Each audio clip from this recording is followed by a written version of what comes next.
I'm Toby Watley, Head of Machinery at Farmers Guardian, and joining me is Jack Major, Practical Sales Support for Väderstad. So we're on the Hereford and Worcestershire border here. This land sits on the border, and we are planting the Farm 24 logo in a field of maize.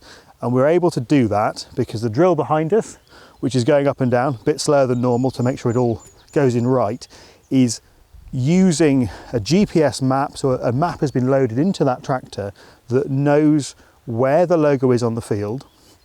The drill knows where it is from the GPS on the tractor, and we'll go through in a bit later the technicalities of how we've actually done it. And then the drill itself has the ability to plant individual seeds in different places to give us the logo we're looking for. And then, all being well, when this emerges, we will have, and we'll be able to see it from the air, the big Farm 24 logo across the field, and we haven't had to cut the plants out, we haven't had to change them. It has been placed in there entirely by the technology that's on the drill and the tractor and the map that's loaded into it. Think of that drill going up and down a bit like a typewriter or an inkjet printer, and it's physically printing the seeds on the field based upon the map that we have created, or we have had created. So Jack, could you give us a little bit of insight to how that drill is able to do it? Yep. In terms of the technology that's on board it, but where it fits within the technology in the wider industry that's available? Yeah, so basically the drill is drilling said map through section control basically. So like you were saying, the field that was loaded in with the logo is basically a very complicated field map. And basically what the tractor is telling the drill is drill here, don't drill here, drill here, don't drill here. So basically, because the drill, every row unit on the drill has got an electric motor, that means it can turn individual hoppers off individually one by one.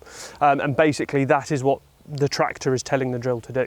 So the drill is just listening to what the tractor is saying do, because the tractor's the one with the dome on the roof, it knows where it is in the world, and it's just saying, like I said, drill here, don't drill there. So when we think about the technology that's involved, and you sort of touched on it there with the dome on the roof. So the tractor has on top of it a yellow and green dome, which is a GPS dome.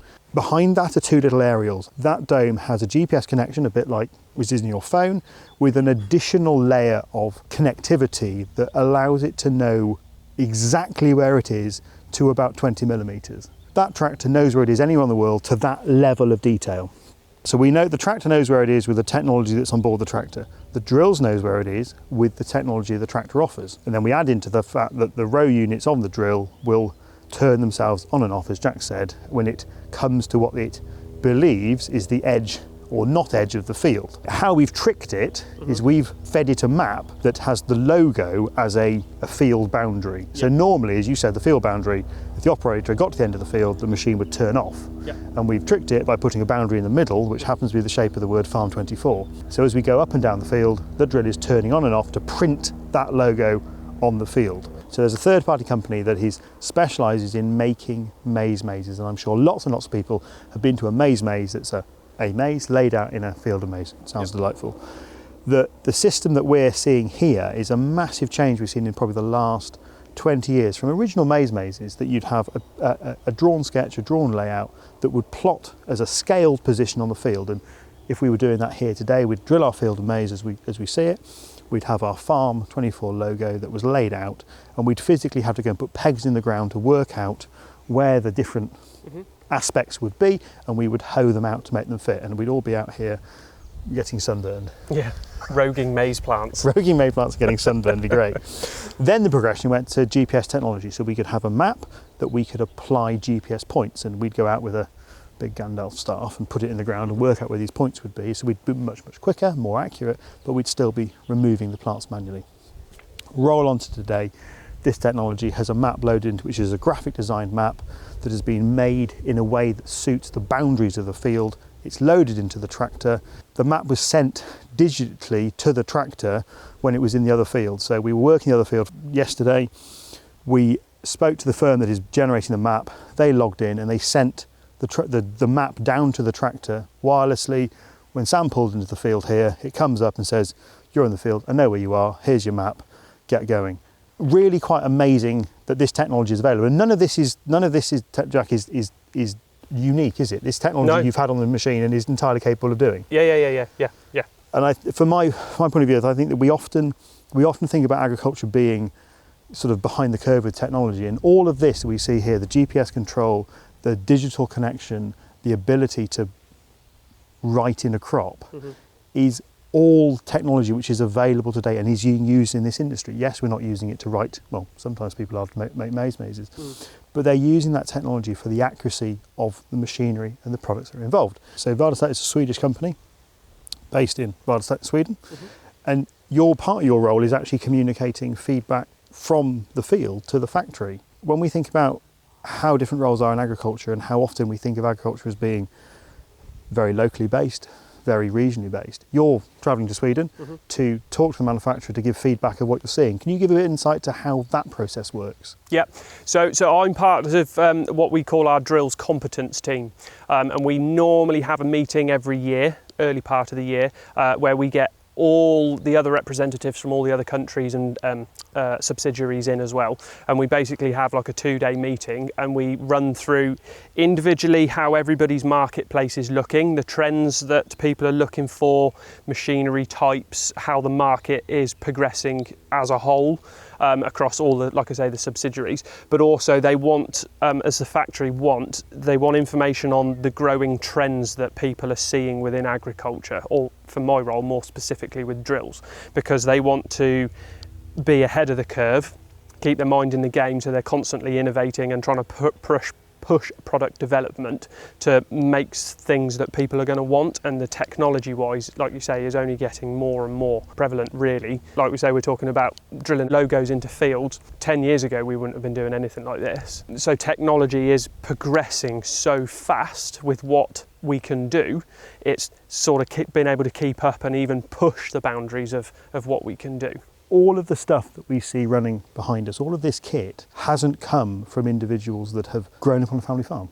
It's come from individuals who are engineers, who are electrical specialists, software engineers. I mean, this entirely thing is software based. We want to say, look, this industry has a need for people who are interested in software, interested in systems of technology and in communication. I say the map came down completely, wirelessly.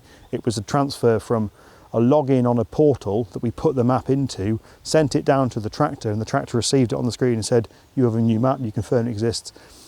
And that's, we're not pushing the limits of this technology.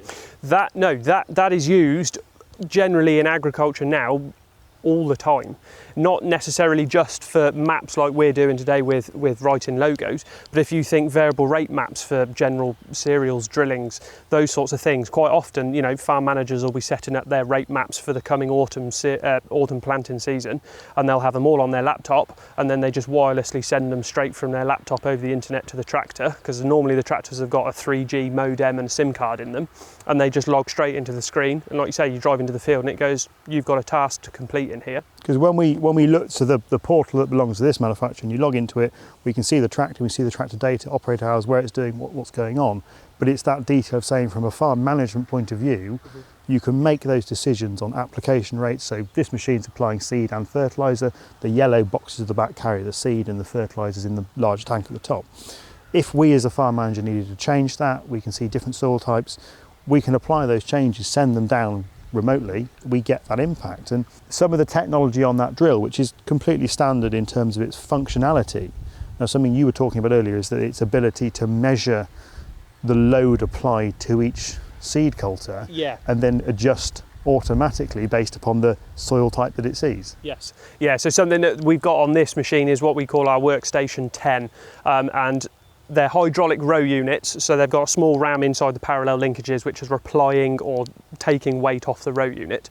But where the gauge wheels are, there's a load cell that sits in the linkage from there. So the load cell is constantly weighing the pressure that the unit is putting on the floor. So you can set in the tractor how much weight you would like to apply to the floor. In essence, how heavy you want to make the row unit. And as you drive through the field, it's reading back from those weights, and it will adjust the hydraulic ram accordingly to make it level out. So for instance, behind the tractor wheels, the rams might have to pull in a little bit more to add more pressure in, because it's a bit tighter soil behind the wheels, so it will. Whereas the row units out on the wings, you're in virgin soil that's not been moved, that's quite happy, they don't need as much pressure. I mean, there's other things as well on this called curve compensation. So when you drive round a corner, The outside row unit technically is going faster than the inside row unit. So what it will actually do is speed up the motor on the outside to keep the seed placement the same, and slow down the motor on the inside to keep the seed placement the same. We can do pre-emergence markers with them now. So if you were tram lining with them, they will lift the row units out the floor to leave a bare mark where your tram line is. So there's a whole host of technology that we've got. We call a precision seeder, so it's counting the seeds that go into ground. Now we're applying a target rate of 110,000 plants per hectare. So this is the fields laid out. We have a target number of maize plants going in. That machine will count every single plant, and there's a sensor unit which measures that plant falling to the ground. So as it leaves the metering unit, the time it takes to get to the ground is known. So the speed of gravity to drop is known, and that's adjusted based upon the forward speed. But at the end of the field, when the operator finishes and folds the machine up, it will tell him accurately how many seeds were applied. Now, the previous field, we had a target rate of 110,000 plants a hectare, and I said you pull the reading out and said it's planted 110,721. Because it will count exactly to the seed, and we know where the seeds are in the ground. And all of that technology has led us down the road that we can basically do a stunt to plant in a field. But the pushback I'll always look at it is that this industry needs people who want to understand this technology and learn this technology and actually be there to support it and make it work, because we need that skill set of engineers and people who are really interested in how stuff works to make that sort of machine perform. And it's only getting more complicated. We're only seeing more of this appearing in the industry. We're not going backwards. You know, in 10 years' time, do we think there'll be an operator on that seat? I wouldn't be certain we would always have an operator. It's really exciting to see, and we'll see this crop grow throughout. So we are, May the 10th today? Yes. So hopefully by early August, we'll have a great big shape on the field, and it'll look absolutely excellent, and we'll see how that grows out and appears. Yeah. But for me, it's a really nice demonstration of showing just what this industry has to offer and the technology that exists in it that needs people to come into it and make it work. We did an earlier video when we were planting the crop to see how it would come out of the ground. Now it's fully emerged, obviously it's a huge crop, we can see it. And the thing that I wanted to talk about was the detail of the accuracy. So this was planted by using a map from the GPS that we loaded in, and it's effectively a field boundary. So we update the field boundary, load it into the John Deere Green Star system, and then the Väderstad drills on and off section control will give us the plants we can see. And the boundary, if you think a bit like one of the things a kid might play with, which you can move a wire with a tool around, and if you touch it, it makes a sound. Well, the boundary is a continuous line that runs around the field. So we go all the way around the field, we come to the edge, and we come up with the logo. Because it's a continuous line and all the letters are linked together, there are some gaps. The two lines are very, very close together, but they're not touching. And at the top of the R is a join, where the two lines come together. And in that middle is a gap. It's not a very wide gap, and on the scale of the field, it's absolutely tiny. But because these plants are within 25 millimeters of accuracy, that gap could be planted, and it was. So these plants, I was going to pull them out because from above, they're a little line that doesn't line up with the letter. There is a virtual line of the field that ran here and a virtual line that ran there. And the gap in the middle, the drill went, I need to put 8 plants in there. So it's put 8 plants in there. This isn't AI. This isn't a made up field that we loaded onto the logo to make it look like it was something exciting. This is a genuine field that has been planted with technology that's available today, and it's so accurate, it is accurately inaccurate to that level of detail.